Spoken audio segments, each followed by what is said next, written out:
Welcome to the exciting newish series where we take the camera behind the scenes and you get to see all the fun, out-of-bound experiences with manga Scanlation. I call it manga boundary break.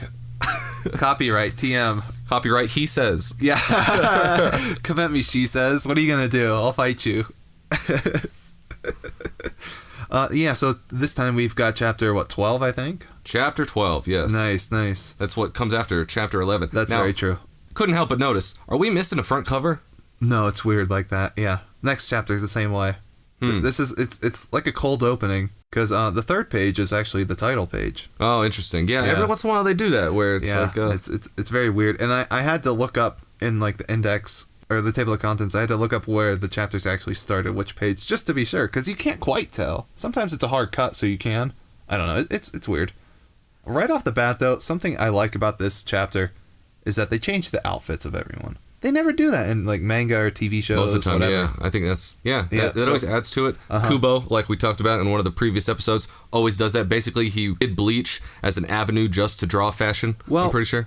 Did he do that even within like the chapters, or was it only like the chapter title cards? Both. Okay, that's good. So why don't you pick us up back to speed, what happened in chapter 11 and what we're doing right here in this cold opening. So basically they're training to do an idol contest off versus like, I guess, the neighboring town. Two rival towns. One started booming because they had a cute idol group, and the other one's like, we're going to absorb your town if you can't beat us in an idol contest. So yeah, pretty much. That's more or less the thing. So what I kind of like about this manga, and you're starting to get, I think, a feel of it now, and the next couple chapters even more so, is Horn Girl right here. We got a little bit of it, in fact, in the early chapters where they had the cooking contest. But what I'm getting at is that they do different stuff. Like, it's kind of slice of lifey, but like they do like a chapter of a cooking contest. Now they're doing like an idol practice and then a contest, and there's other stuff later coming down the pipe. Pole dancing. Stay tuned. Yep. That's why this is a seinen. It's for adults. They're gonna do a jav. So yeah, I kind of like that. It's almost experimental in a sense. So here we go. Here's best little demon girl, little cowgirl. What is she? Minotaur. Still Minotaur. Didn't change from last week. It's weird. She's not a shapeshifter. And here we are at the cover. There's your title card.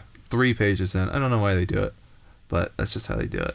I never really understood this Japanese stretching thing. One, we don't stretch at all in America. Where they stand back to back, lock arms, and like one leans over and like kind of shoulders the weight of the other. So not only do schools in Japan actually have physical activity, but they do it in like partners, and like they stretch each other.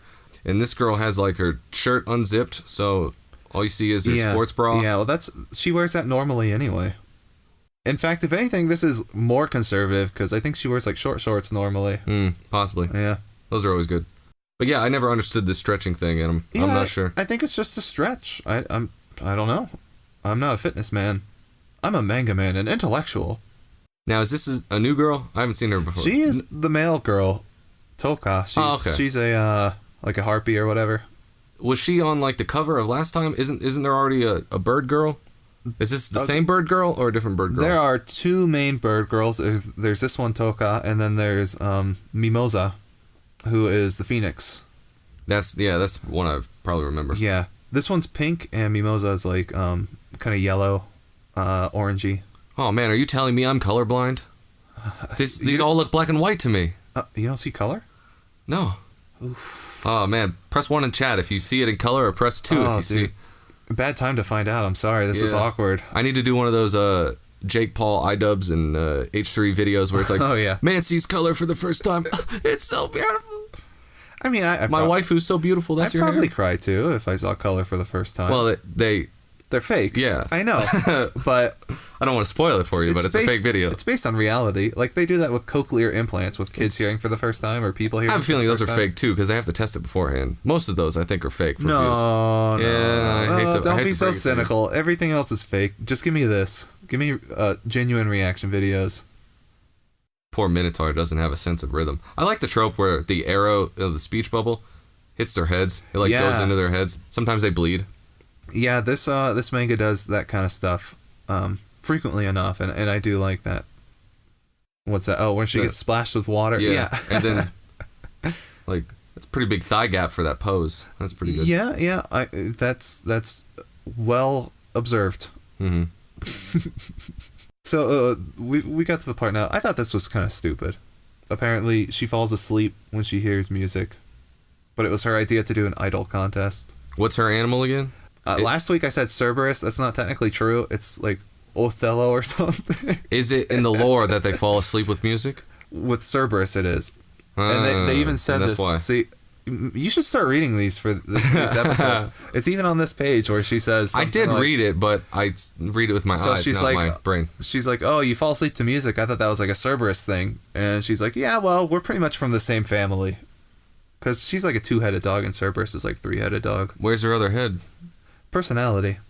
Oh, she's the multiple personality. Yeah. It's like Harry Potter. She lifts up her hair, and there's another face on the back of her head. No, she ties her hair off into like a side ponytail, and that's how you can tell if she's. You know what's fantastic? There's a great manga that's going on now. Pseudo Harem. Oh yeah. So great, and she does the same thing. She's got Tsundere-chan, Chiki-chan, Cool-chan.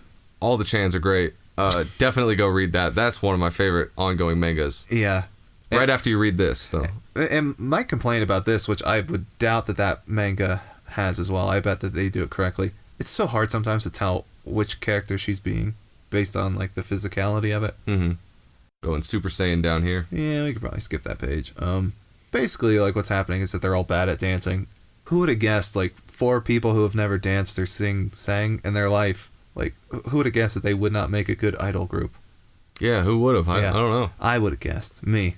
We could probably skip a little bit. Okay. You can always read this at mangadex.com or in the description link. You get a chapter to the thing. Go back a page right there. See, I think it's in the top one where she calls them like laughable. He uses that word. And then like a page or 2 later, Akane's like, "Oh, laughable. That's what the evil mayor said." Alright, so this was a case of me trying to get fancy and it biting me in the butt. Last chapter, I used the word laughable for something. I said, like, your methods are laughable. The Japanese was amai, which is like naive, too soft, something like that. And I was like, well, I think it actually sounds kind of cooler in English to say, like, instead of you're naive, because that seems overplayed in manga translations. So I was like, oh, your methods are laughable. I thought that was kind of cool. And no, it wasn't, because here it just seems like, I don't know, you wouldn't get so upset over someone calling you laughable. It seems like it just doesn't have the same impact as like naive. Same gravitas. Yeah, so I guess I messed up, but you learn, you live, you don't learn. That's life. These are always a pain to clean. The transparent. Oh, the transparent bubbles. Yeah, I mean, especially like this. Some are a lot easier than others. These 2 in particular are pretty easy, all things considered. Yeah, I mean, this is actually a short chapter. It's 18 pages. Like, I think the 2 flanking this are about 26, 28 or so. So, I mean, there's really not much happens. Akane kind of has like a crisis of like confidence or whatever. It's really a setup for the next chapter, which I believe is the idol off. I haven't reread it in a while, so I'm not completely sure, but that's got to be the next chapter. I mean, come on. The exciting conclusion. Is this, we sound like a couple of Ojo songs. What is that? I don't remember what it was. Probably Obasan. Yeah, well, that's what I meant. Yeah. Or she says, listen to us, we sound like a couple of aunties. Aunties, yeah. Auntie, can I have a crumpet? What? I don't know. It's just, you can edit that part out. All right, and now we have the end page. The best page. The coup de grace. The coup de grace. De grace. Yeah. So, this one's stupid. So, it shows the mermaid in, like, a bowl. Normally, she's, like, in her lake or pond, whatever. But since, obviously, there's not a pond where they're practicing, she can't be there. So, they have, like, a giant fishbowl for her to sit in. And Akane, being Alex Jones, she's like, here, you read it, because I can't read it from this angle. I've had to put you in that bowl for your own protection. They're putting chemicals in the water that turn the freaking Ginju's gay. Yeah. Obviously, play on turn frogs gay. From the illustrious Saint Alex Jones. And there's, I really wanted to do an extra panel of this, where I would take it from like a different page, where it shows, You know, I don't remember her name at the moment, but the mermaid is like right behind whispering in Akane's ears. It almost looks like it could be interpreted in like a Yuri fashion. So I was so tempted to put like that panel next and say something to the effect of, "It's too late. I'm already gay." But you know, I gotta keep it family friendly. Gotta keep it PG. That's for the after hours, after dark podcast. Whatever this is. But yeah, that's pretty much. I mean, it's a short chapter. We probably milked it too much with this episode.